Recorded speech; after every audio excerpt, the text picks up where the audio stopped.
नमस्कार साथियों। नहीं रहे धर्मेंद्र।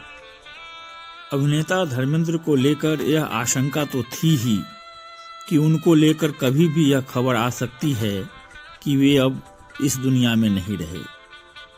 अभी कुछ दिन ही पहले ऐसी खबर आई थी, लेकिन वह गलत साबित हुई। मगर आज वैसा नहीं हुआ। आज उन्होंने शोले के डायलॉग अब मरना कैंसिल नहीं कहा, और यही सच है कि बॉलीवुड के हीमैन धर्मेंद्र अब हमारे बीच नहीं रहे।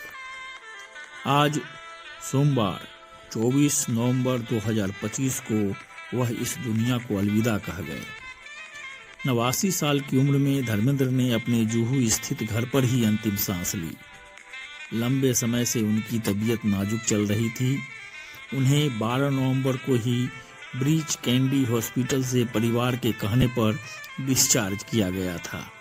तब से घर पर ही उनका इलाज चल रहा था। धर्मेंद्र का अंतिम संस्कार विले पार्ले स्थित पवन हंस शमशान भूमि में किया गया। पूरा देओल परिवार और कई सिनेमा जगत के लोग आए। धर्मेंद्र को मुखाग्नि उनके बड़े बेटे सन्नी देओल ने दी।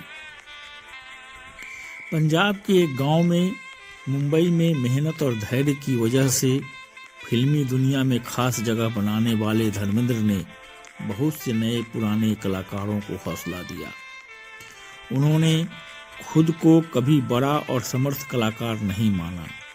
वे हमेशा एक आम इंसान की तरह लोगों के साथ पेश आए और ज़रूरतमंद लोगों की यथासंभव मदद की। उनकी सादगी और बोलने के अंदाज लोगों को अपनापन देते थे। धर्म सिंह देओल, जिन्हें धर्मेंद्र के नाम से जाना जाता है, एक भारतीय अभिनेता के साथ ही निर्माता और राजनीतिज्ञ भी थे। वो लोकसभा क्षेत्र बीकानेर के भाजपा सांसद भी रहे। हिंदी फिल्मों में हीमैन के रूप में प्रसिद्ध धर्मेंद्र ने लगभग 5 दशक तक सक्रिय रूप से अभिनय किया। सन 1997 में उन्हें हिंदी सिनेमा में उनके योगदान के लिए फिल्म फेयर का लाइफ टाइम अचीवमेंट अवार्ड मिला और सन 2012 में उन्हें भारत सरकार द्वारा भारत के तीसरे सर्वोच्च नागरिक सम्मान पद्म भूषण से सम्मानित किया गया।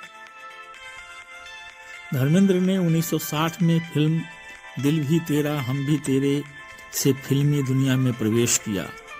उन्होंने 1960 के दशक के मध्य में आई मिलन की बेला, फूल और पत्थर और आए दिन बहार के जैसी फिल्मों के जरिए लोकप्रियता हासिल की और बाद के वर्षों में अधिक स्टारडम हासिल किया।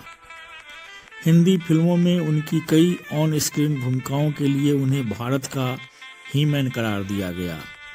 उन्होंने 1960 के दशक से लेकर 1980 के दशक तक लगातार कई सफल हिंदी फिल्मों में अभिनय किया, जैसे आँखें, शिकार, आया सावन झूम के, जीवन मृत्यु, मेरा गांव मेरा देश, सीता और गीता, राजा जानी, जुगनू, यादों की बारात, दोस्त, शोले, प्रतिज्ञा, चरस, धर्मवीर, चाचा भतीजा, गुलामी, हुकूमत, दिलग्गी, द बर्निंग ट्रेन, नया जमाना, समाधि, रेशम की डोरी, गजब, कातिलों के कातिल, आग ही आग, ऐलाने जंग और तहलका आदि के साथ ही उनके कुछ प्रशंसित फिल्मों में अनपढ़, बंदनी, हकीकत, पूर्णिमा,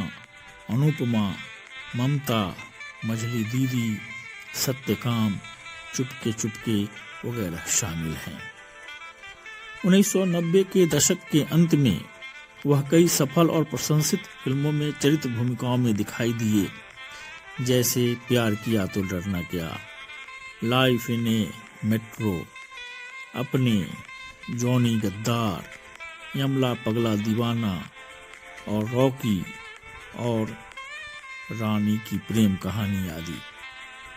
उनकी एक फिल्म जल्द आने वाली है 21। इसके अलावा उनकी चर्चा अपने 2 फिल्म को लेकर भी थी, जो उनकी घरेलू फिल्म है। फिल्म 21 सन 1971 के भारत पाक युद्ध में शहीद हुए परमवीर चक्र विजेता सेकंड लेफ्टिनेंट अरुण खेत्रपाल की सच्ची कहानी पर आधारित है। इस फिल्म में धर्मेंद्र ने अरुण के पिता ब्रिगेडियर M.L. खेत्रपाल की भूमिका निभाई है। इसमें अरुण की भूमिका में अमिताभ बच्चन के नाती अगस्त्य नंदा दिखेंगे। इसका ट्रेलर इन दिनों दिख रहा है। यह 25 दिसंबर को रिलीज होगी। धर्मेंद्र का जन्म 8 दिसंबर 1935 को ब्रिटिश भारत के पंजाब के लुधियाना जिले के एक गांव नसराली में धर्म सिंह देवल के रूप में हुआ था।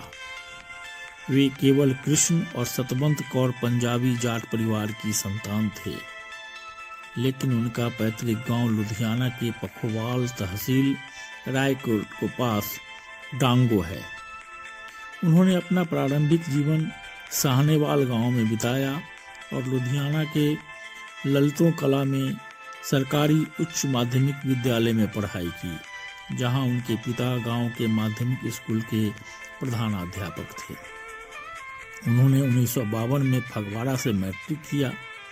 धर्मेंद्र की पहली शादी फिल्म उद्योग में प्रवेश करने से पहले 1954 में 19 साल की उम्र में प्रकाश कौर से हो गई थी। इस शादी से उनके 2 बेटे सन्नी देवल और बॉबी देवल और 2 बेटियां विजेता और अजेता हैं। फिल्मों में खूब शोहरत पाने के बाद धर्मेंद्र ने हेमा मालिनी से भी शादी की, जो उस समय विवाद का कारण बनी क्योंकि वह पहले से ही शादीशुदा थे।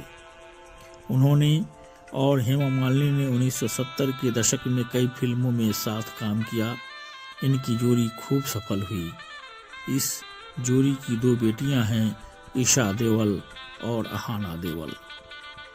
धर्मेंद्र से जुड़े किस्से तो बहुत हैं, पर वह फिर कभी। फिलहाल दिलेर इंसान कमाल के अभिनेता धर्मेंद्र को ईश्वर अपने श्री चरणों में स्थान दे, यही उनसे कामना है। तो दोस्तों, आज के लिए बस इतना ही। जल्द ही मिलेंगे एक नए वीडियो के साथ। तब तक मुझे विदा दीजिए। और हाँ, अगर अभी तक आपने मेरे इस चैनल को सब्सक्राइब नहीं किया है तो सब्सक्राइब कीजिए, लाइक कीजिए। नमस्कार, जय हिंद, जय भारत।